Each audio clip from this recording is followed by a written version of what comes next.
Welcome back to the Respect the Drive podcast. I'm Tedward at Garage 42 in Acton, Massachusetts, where I store my cars. My beautiful little podcast studio looks out over a sea of a lot of collectibles out here today. I'm looking at Eddie's race car, actually, the FK8 from the Grid Life Acuity thing. And we've also got a 300 SL Gullwing and this gorgeous blue metallic Alfa Romeo GTV 2000, which I actually just reviewed on the channel. That's my friend David's new ride. He bought it on Bring a Trailer. It was imported from France and she needs a little bit of carb tuning, but I took it around the block and it was a peach. What a great little car. I love a lightweight sports car. Something that we don't get very often in the world anymore because everything's so darn heavy. But it goes to show that lightweight is the key because that's only got about 120, 130 horsepower. And I'll tell you, that is more fun and plucky than pretty much anything modern I've driven in a long time. Anyway, today's show brought to you by Garage 42, where they will manage your fleet if you don't have enough room in your place or if you just have too many darn cars. I get it. Maybe you've got a barn that fits 4, 5, 6 cars, but maybe you got 12. Maybe you need to store some things elsewhere. Maybe you want them washed for you. Maybe you need them serviced and stickered and all that fun stuff, and you just don't want to deal with the hassle of all of that. Well, that is what Garage 42 can do for you because they've got a guy for all of that. And there's a little clubhouse where you can come have a cheeky cocktail, an espresso, do some work. It's a nice place to be. This building is not like just some warehouse. It's actually pretty darn cool. They also are doing some summer events, which is helpful. They're doing some track days and cruises and all kinds of fun stuff. So check out Garage 42, chat with Josh if you'd like to become a member. I also received a lovely gift from Finned Mugs. Finned Mugs is making this really cool mug. They didn't pay me, but they gave me a mug and I really liked it. It looks like the jug, like the cylinder jug of an air-cooled 911, which is pretty darn neat. So if you're into the air-cooled thing and you want the ultimate cars and coffee mug, check out finnedmugs.com. In addition to that, my Honda Civic Type R holding up nicely in summer daily use. I just put a set of Apex VS5 RS wheels wrapped in Bridgestone RE71 RS tires. A little overkill. They're 200 tread wear, and the goal of those tires is to drive them on the track, have them as like a sticky street tire occasionally. But I'm honestly just impressed at how well that as a 200 treadwear tire does as like a normal street tire. It's kind of surprising that it actually just functions the way it needs to. But that's been really fun to drive on and pull, over a G when they're not even really warmed up yet. That's neat. And the car's holding up great thanks to Craft Detailing, who did the PPF and ceramic coating. So they're in Dedham and Woburn. Always nice to just shout out some friends who are doing good work. The Lexus is coming out this weekend to go up to New Hampshire. And last weekend actually was the 4th of July weekend. We had so much fun. We had the core group, the me, the Corey, the Eddie, the David of it all. But some new friends showed up. We ended up with, I think, 18 people at the house, something like that. It was wild. And it was really fun to be a part of helping and hosting that event and bringing a ton of people up there. And just it's nice to be at this age. I'm in my mid 30s. Most of those guys are in their late 20s, early 30s. And it's really nice to just have the ability to bring nearly 20 people to a location, knowing that it's not going to get destroyed, knowing that we're no longer 20 or 22 and the house will just literally burn down, despite the fact that we did light off some fireworks. David was pretty generous with the fireworks purchase out in New Hampshire. It is legal, and he got a permit from the city to make sure that it was all kosher. So we weren't doing anything too badly, but you still got to take precautions, keep an eye on the wind, and make sure that you're not about to burn down the beautiful home that you're currently residing at for the weekend. But it was a nice time to properly celebrate everything and honestly just kind of celebrate our group because we don't always get together that often. And when we do, usually it's in a mad dash for Grid Life or some sort of event. And this was just sort of existing together, which is the best. something that I'm trying to do a little bit more, because one of the big problems in my life is that I'm pretty addicted to the socials, and I don't want to be. And it was easy for a long time to attribute that to my job, because my job is YouTube. My job is promoting things that I'm creating on Instagram or wherever the heck. And that means that I feel empowered and entitled to staring at Instagram at any moment of the day if I so choose, whether I want to like interact with somebody or promote something or whatever, because it just feels like it's PR. It's part of the job. But the reality is I end up just doom scrolling, and it's not fun, and my attention span is going to shit. So I started reading more books, which has been really helpful. And I do think that reading in the past, like when I was younger, it was always like, read, get smart, like enlighten yourself, which totally valid. Great reason to read. But that was like the reason to read. Now I feel like reading is like, just find anything that will hold your attention span for 20 to 45 minutes or longer at a time without looking at your phone. And now that's become a real blessing. So the kind of books that I read I don't like fiction. I don't like reading fantasy stories. I don't know. Maybe I could get into some stuff. Maybe, you know what? Maybe like my true passion is reading like filthy romance novels, but I haven't tried that. Maybe I'll give it a shot. I'll see what it is. But lately what I read a lot of autobiographical type stuff. So I'll read stuff from my favorite comedians like Maria Bamford. She has a book called Sure, I'll Join Your Cult, and Paul Scheer's book, which I forget what it's called. And I just finished a book by Alan Siegel about The Simpsons and its impact on American culture, well, global culture, really. It's called Stupid TV Be Funnier. And it's just fascinating because I grew up with The Simpsons. The Simpsons were everything to me. And it's really interesting when you grow up with a show like that, that's so smart and witty and clever and antagonistic. And it highlights the American experience of the middle class, the lower middle class, and it highlights what was going on politically and culturally at the time. But for me, I was young. I was really young. So I was just watching a cartoon that I thought was funny. So it was a phenomenon that was able to capture the minds of adults, like boomers, who just wanted to see like something they'd never seen on television before, that was a little extreme, that was critical, that was funny. And for kids like me, I just wanted to see Bart Simpson or Homer do something dumb. I just thought, oh, donuts, you know?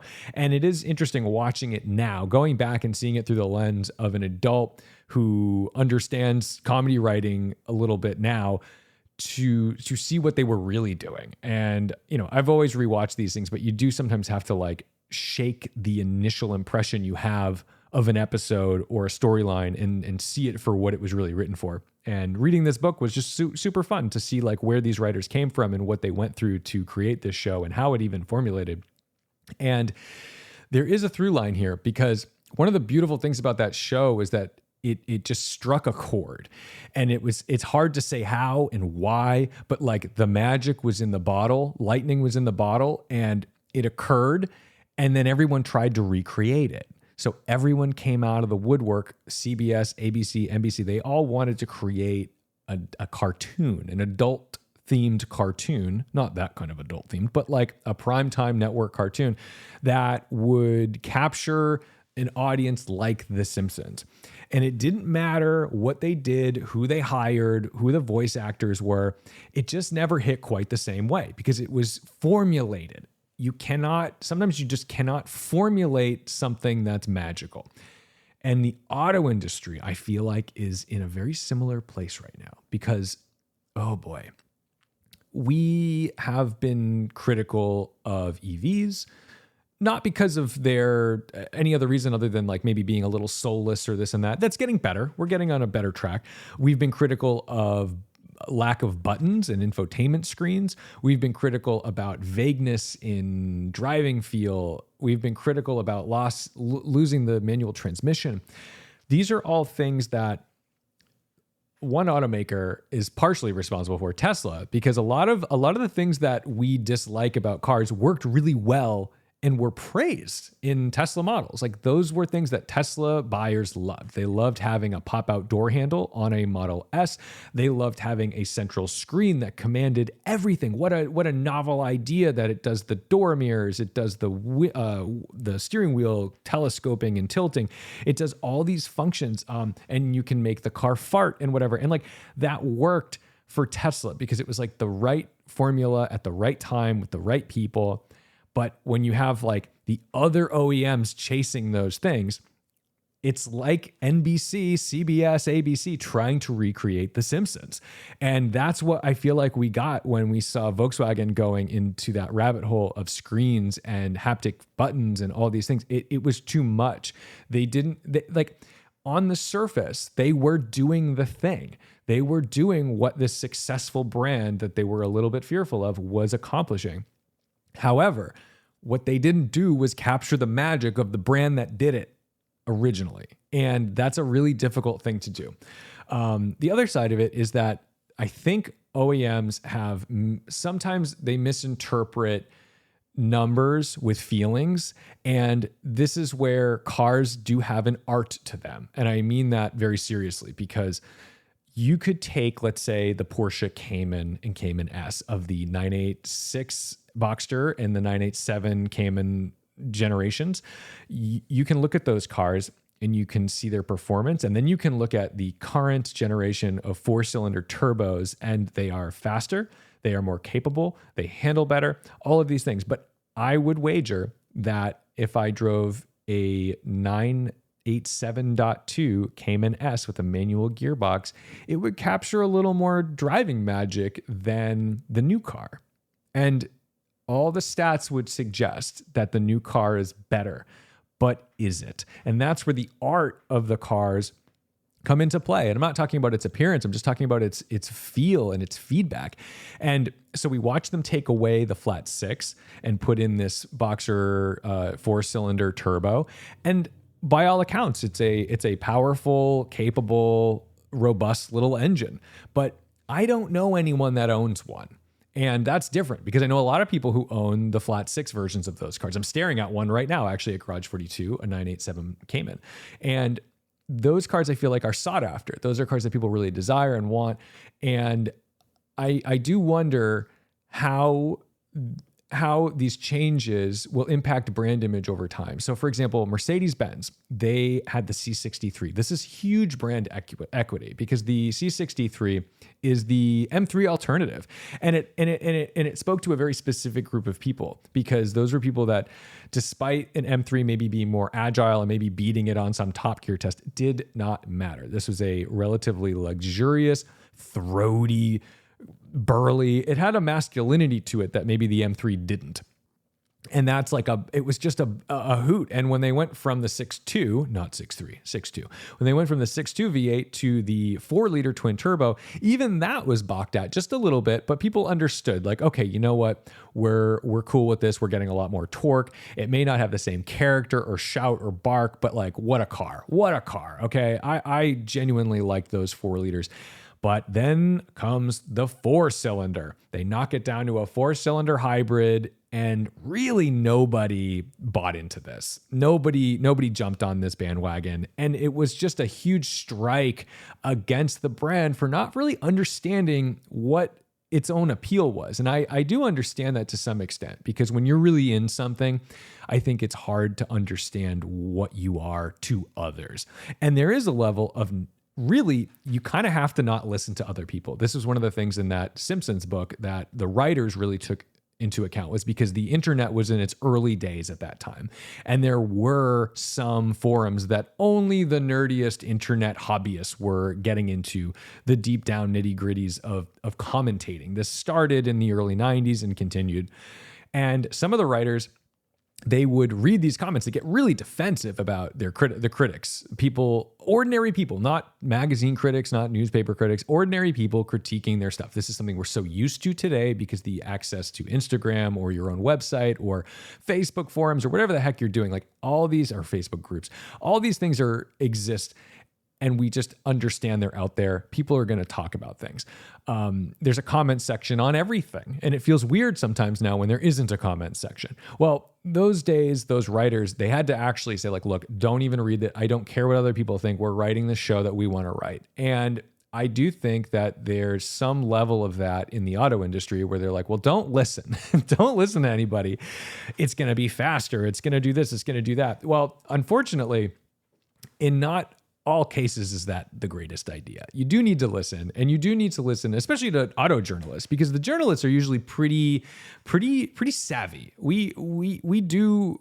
And, there are people that are much more well-versed in new cars than I, because I drive a lot of old stuff, but I can usually tell when something's frustrating, cumbersome, or just not better. And every new generation should always be better than the last generation. That's a hard thing to do. Look at Apple, the iPhone. Good God, it's just the same thing over and over and over again. But there were revolutionary times, just like The Simpsons, where it was a complete revolution for the first maybe 5 seasons, and then it just sort of wanes and becomes part of the zeitgeist. And maybe it's not as exciting, and maybe you don't pay attention to a season or two. Same with cars. Maybe you don't pay attention for a generation or two. But then the next big thing comes. But what you can't do is you can't just change the formula completely. You wouldn't make a front engine 911. I didn't think they would make a 4-cylinder Cayman Boxster. That's just, one of those things. And again, I understand where this came from, but it's also difficult to say that, oh, we had to do this for emissions because the flat 6 still existed in other platforms and we were still running other larger engines. So, this is just an example. I'm not trying to harp on Porsche. Mercedes is also guilty of the game of the engine situation with the C63. And a lot of car companies are guilty of playing up a little too hard with the screens and the infotainment systems. And sometimes they're very, very cumbersome, but they're also occasionally very defensive about those systems. In fact, I had a journalist friend who drove, I'm going to keep everyone's name out of this because it's not about the car and it's not about the person, but it's about the situation, because this is not really that isolated of a situation. But essentially, my friend reviewed a car. And my friend is not a nasty headline kind of guy. He's not going to write like, this is trash, this is junk. Very, gently expressed how cumbersome and frustrating the infotainment system was in his video, but also praised a lot of other things about this particular vehicle. And I think that's the thing. We always try to balance what we're doing, because I'm not going to sit here and just throw a car in the trash because it has one thing I don't like. There's usually a lot of redeeming aspects. Even that C63 with a 4-cylinder, I haven't driven it yet, and I'm sure there would be complaints about it, but I'm sure I would find things that I actually enjoyed and thought wow, that's kind of funny. I can't believe it can do this 0 to 60 run or whatever, despite the weight, despite the powertrain, despite all these other things. And so it was a generally a glowing review, with maybe 10 or 15% of it being partially against the infotainment system and the lack of buttons or the difficulty of use. And this is a young journalist. This is not someone who's technologically struggling. This is not like you're trying to explain an iPad to your 85-year-old grandfather.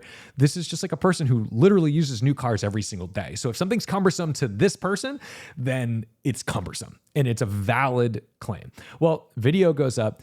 Auto manufacturer comes back and is like basically upset that that this individual called out these low points and essentially said you just weren't using it right, And I think that's so funny and odd, and it does two things. One, I think it's somewhat unprofessional, because you're asking for a review of a car whenever we do a product launch or whatever, or even press cars. And part of that is accepting that we will, as journalists, be respectful and responsible, but professional about our feedback, right? So we're not going to say your thing is terrible, but we will say I don't like this, and this is why, and this is how I would prefer it. However, you may prefer this. That could just be me. Usually we are relatively savvy about the way we present an opinion, but we are not being paid to say things. And we also recognize that our access to these things is sometimes dependent on our relationships with the OEMs. So if an OEM hates, if you just always say negative, horrible, nasty things, and you're actually cruel about the thing, well, you're probably not getting an invitation to the launch of their next product, right? That makes sense in some ways. It is a little unfair, because maybe that person has a fully valid point, but if you are if you're a nasty drunk who's mean at parties, you shouldn't be surprised you don't get invited to parties, right? That's just the way it goes. But it's also indicative of the fact that auto manufacturer must, like, to be so defensive about that particular criticism does show that it is probably a big sticking point within the company. And that's something that the marketing team is like really heavily working on to figure out. So it goes to show that these automakers, like, sometimes they know what the sticking points are going to be before they launch. But I do sometimes feel like our opinions are lost on the marketing teams or the design teams, because there's times when, like, I'm upset when a car loses a great set of gauges for a not so pretty screen. And that's not to say all screens are bad. I actually really love the screens in Hondas. My Honda Civic Type R, I think, has a great user interface. I'm totally fine with losing some, like a normal dial for a tachometer and a speedometer and a fuel gauge on that car. That's okay, because the screen is actually a beautiful screen. And you know what? If Honda wants to penny pinch a little bit on something like that, that's totally okay. What I don't understand is when a high-end brand that is basically exclusively a weekender, a supercar, those kind of cars going to screens sometimes feels a little strange. It doesn't always work out. I think McLaren makes sense because that was kind of an up and coming brand in a time when that was a good thing. But when we look at a Bentley or a Rolls-Royce or a Ferrari, sometimes that doesn't make sense to me, because the jewelry of the car is part of the spirit of the car. To not have even anti-clockwise gauges, dials in your Aston Martin and having a screen, it feels a little bit like a loss, because that is part of the thing that really brings you into what that car is about. And especially with people who own those cars, they typically are into other mechanical things like watches. And sure, you can replace your Rolex, your Patek, your Richard Mille, whatever the heck. I don't know. I'm terrible at pronouncing these things. But all these beautiful things, you can replace them with an Apple Watch. It's still and it does more. It literally does more. You could read your text messages on your Apple Watch. Can't do that on the Patek. Well, is that better? I would argue no, it's different, but I think the daily driver runabout, I think, maybe benefits from those types of things where you're like, oh, I just have my daily watch. It's keeping track of my heart rate, whatever, but we're going out on the town on a Friday, Saturday night. That's what those cars are for. I want to see all the jewelry. I want the gauges. I want the clusters. I want the fonts. I want all these things. And I'm sick of looking at screens because, like I said, I'm doing everything in my power to focus more on things that I'm present in, to focus. And that sounds so self-helpy, and I apologize for saying it that way. But the reality is I'm so sick of staring at my phone. I'm so sick of looking at some dumb reel that I won't remember in 5 minutes or whatever. I want to actually learn something and focus on something and not get so distracted all the time, because I think that just spikes your anxiety and encourages your depression. And then you see stuff that you're like inundating yourself with, like fitness influencers that'll just make you feel like shit about yourself. Even if you're doing well and you're being fit and you're being healthy and you're improving yourself, staring at that all day is just not a healthy way to live. And we focus on it so much with like teenagers and stuff, but like, we are just but millennials and Gen Zers doing our best in the world, and we're influenced by it too. And it's really, you have to take that into account. So with these cars, to have less distractions, especially in high-end stuff, to have things that are static, not screens, not things that are just ever changing and customizable, just saying like, this is the thing. Isn't that great? We made it for you. How beautiful. I want less complications, and I want simple things to be simple things. I would love a key. I just want a key. It doesn't have to be an actual skeleton key that goes into an ignition or anything like that. That's okay. If it's a fob that sits in my pocket, great. A button push to start, okay, that's okay. But what I don't really want is I don't want to have my key to be my phone, because sometimes you just need someone to move your car in the driveway and you're like, oh yeah, the key's on the counter, or here, I'll toss you the key, or the valet takes the car and whatever. I don't valet my cars, but some people do. I don't go anywhere fancy enough to really valet a car. But imagine you're like, shoot, I forgot that stupid credit card RFID thing that is the key, the valet key at home, because who the hell would carry that with them? So what are you supposed to do? You got to give the valet your phone, or you're supposed to like transfer a valet key from your app to their app? Like, what a nightmare. That's not better. This isn't better. And I wish that we would just always ask the question, like, is it better? And why is it better? Because if it's better that it saves you the expense of a key, probably not great. Because I understand why like screens are pervasive in cars.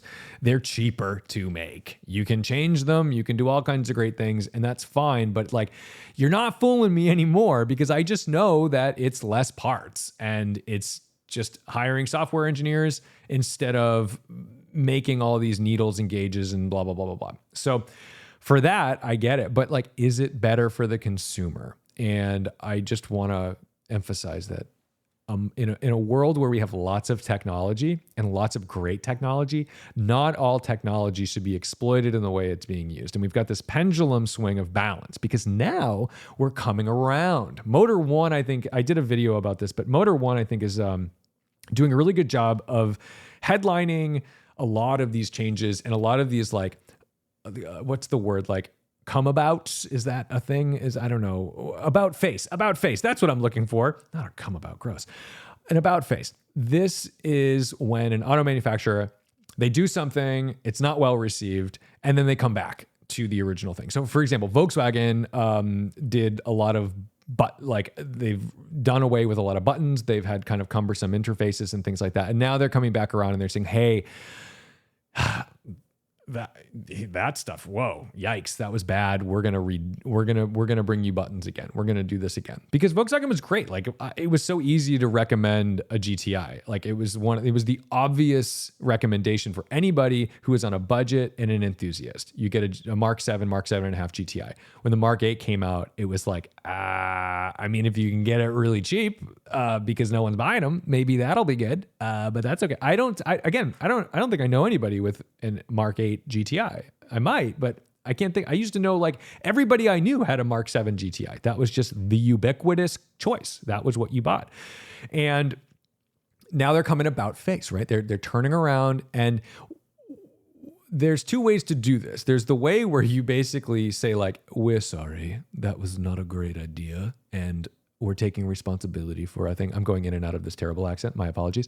But they come back around and they've apologized, taken responsibility. But there's the other side where it's the typical political thing. So I think we're going to see a lot of this in the auto industry where it's more like, ugh, these screens are terrible. We've got a solution. And it's like, well, no, you didn't have a solution. You created the problem and solved it by doing the thing we already had. So you've taken a round wheel and you've made it square when everyone said before the square wheel came out, we don't like square wheels. Square wheels are bad. This is a bad idea. And they're like, you just hate technology and our square wheels are going to blow your fucking minds. And we're like, I don't think they are. I think we're not going to like these square wheels. And they're like, you need to shut your mouth and accept the future. You're just stuck in the past, you nostalgic little bastards. And then they come out with the square wheel, and lo and behold, nobody wants the square wheel. And they're like, oh my God, oh no, we just spent like $1 billion on this platform to make a square wheel. Well, then they come back and they're like, guys, we are pleased to announce a new innovation in automotive technology. The round wheel. Ladies and gentlemen, the round wheel is here. And then we're all sitting there being like, dude, like we knew this. We suggested you didn't go down this path. But the other side of it is if you're like, guys, we're really sorry about this square. This was really bad. And we understand and we're listening to you. And like, I respect that a lot more. I would rather that side of it. So an extreme way to go about this discussion, but that's just kind of how it feels sometimes. And we're seeing this with Ferrari. Ferrari is moving like this is so relatable. I wasn't in the market for the Roma because of its screens and its silly push to start steering wheel haptic feedback thing. No, I wasn't in the market. I don't have that kind of money. But as an automotive reviewer, I see this in the market and I'm like, oh no, that's at the top of the heap. And a lot of times stuff that's up top will like find its way into the bottom because they're imitating like higher end stuff. And I'm like, oh no, like we don't want this in that car because that's not why you're buying this car. You're buying this car to like experience the thing, not to have these like sort of faceless buttons that are difficult to navigate. And they've come back with the Amalfi, which again looks like a facelifted Roma to me. I might be mistaken about this, but maybe I'm just not seeing what everyone else is seeing, but a lot of Instagram posts about that car saying like, oh my God, it's so beautiful. It's like nothing we've seen and this and that. And I'm like, different headlights, maybe a little bit of a different tail, but they gave us buttons and that's great. So I'll celebrate it for that. But otherwise, I don't understand why this car gets a fully new designation as a different model, because it is, from what I'm observing, I'm like, it's a Roma. It's like a fixed Roma inside, and then some different styling cues outside, which, that's great. Like, good job. So kudos to Ferrari. This is what we need. We need people listening to the buyers. We don't need people jamming technology down our throats. And this is where we need to find this pendulum swing of so much technology that the cars are cumbersome, difficult, complicated. Maybe they're much safer. Maybe they're much faster. Maybe they perform better, but the numbers aren't everything. And so that's why, like, I've discussed how my Civic Type R, I feel like, is a really nice balance of good new technology in terms of chassis engineering, manufacturing, and then the interior. I think it's a great mix of screens and buttons and switches. Everything's very easy to use and it's ergonomic. I think that's great. The one thing it's really missing is like a handbrake instead of that little flappy thing. But beggars can't be choosers. I'll call it out and hope for the next generation. But I think that's probably a thing of the past we're not getting back. It's also a electronic ignition. I'm not asking for us to go back to carb, like a 4-barrel carb on a V8 that you have to tune on your way up the mountain. Like, no, this is technology that is good, right? We want technology to make the cars more reliable. We want the technologies to make them stronger and more efficient, because of course I want things to use less fuel and emit less pollutants into the world. That's fantastic stuff. We want that. But I also don't want it to be so difficult to use, and I don't want to use unsavory powertrains in order to get to that level. So let's use the technology to make things good and tactile and safe, but also enjoyable to use and not cumbersome and awkward and distracting, because I think that's where we're getting. We're unfortunately, the people, the designers and stuff, like we not just the designers, everybody, we're so used to staring at an iPhone screen or an iPad screen or looking on the internet on our laptops or whatever, that just is the default of our lives. And we, I think, are forgetting that when we're behind the wheel, we need to look at the road, despite the fact that you have radar guided cruise control or automated driving assist, like a Blue Cruise or a Super Cruise or the Tesla Autopilot or any of these systems. We still need to look at the road. We are still the last thing in the way of an accident as humans. We need to drive the cars. And I hope that the pendulum is swinging back a little bit toward use the technology for stuff that we want the technology in, but let's save the driving and ergonomics for humans that actually need to interact with these systems. So that's what I'm thinking on this. I hope I'm being like diplomatic in this. I just feel like it's where I'm at. And I know that I drive a lot of older cars, so maybe my opinion is a little biased, but like I said, I'm not asking to have to choke a car to start it cold. I'm just asking to not have to go through menus to change my lumbar support, because that's very cumbersome and weird, and just give me a button on the seat. Please just give me a button on the seat. Okay, that's great. You can let me know how you feel about that, however you'd like. In addition to this, I have seen, and I've done very little research on this, so this is totally anecdotal, but everyone's posting these things that are like EV sales are booming. And that's really interesting. But there's a big but on that. Are they?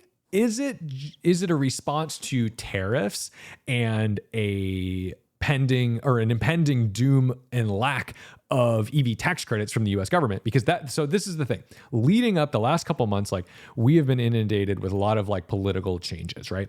And that meant that tariffs on automobiles, tariffs on automobile parts, tariffs on materials like steel and copper and all these things, like, these are all things that are going to make prices go up for consumers, right? So a lot of people ran out and bought cars before the tariffs hit. They were like, I got to go get this thing, because if I wait, I might have to pay like 25% on top of the car, or at the very least, negotiating power out the window, because now, like, oh, so it's a 25% adder. Maybe getting a car for MSRP is going to be like the rarity now.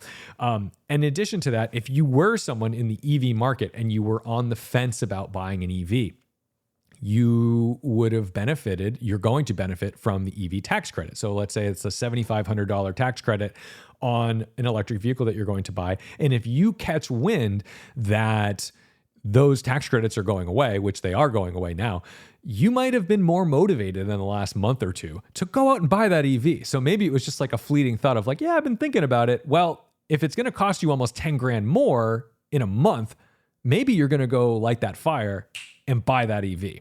The other side of this is a lot of people were unloading their Teslas because of their disdain for Elon Musk and buying EVs from other brands. So whether that's like a Hyundai or a Rivian or a Porsche or whatever, I do think there were probably some EV sales driven by trades.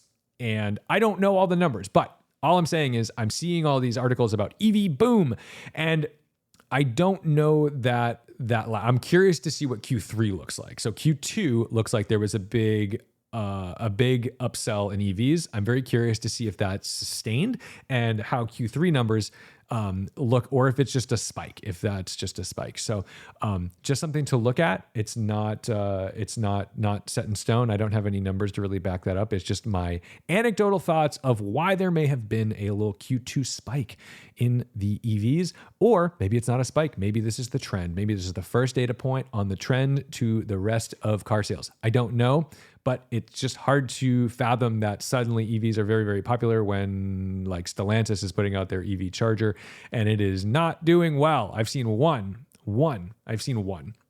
maybe two. I've seen one. It's at my gym sometimes. It's so big. It's like the biggest car I've like ever seen. It's crazy. And that's going to bring us to our final segment and another thing where we get to complain about something that's very frustrating on the road. Today's and another thing is people you pass on the highway a dozen times while you're on cruise control going the exact same speed. Why? Why, with all the technology that we have, do we end up passing people in modern vehicles a dozen times? I'm going 75 miles an hour down the highway. I pass somebody on the left. I move back over. And then suddenly that car is slowly creeping by me in the left lane going 80 miles an hour. Okay, go for it. Do whatever you're doing. I'm not changing my speed. They get ahead of you. A minute later, they're doing 65 miles an hour and I'm creeping up on them again. And I got to go around them again. And then the cycle continues. And even worse, they love to sit next to you while you're passing and you're approaching a slower car. And now you can't even pass the slower car in front of you because they are blocking the left lane. This is insane. We need to teach people how to drive. And I am so frustrated with the idea that our especially the United States is so car dependent that we just have to have everybody have a car. But unfortunately, all we've done is teach people how to operate a car, not how to drive a car. So they know how to start it and put it in drive and maybe parallel park if you're lucky.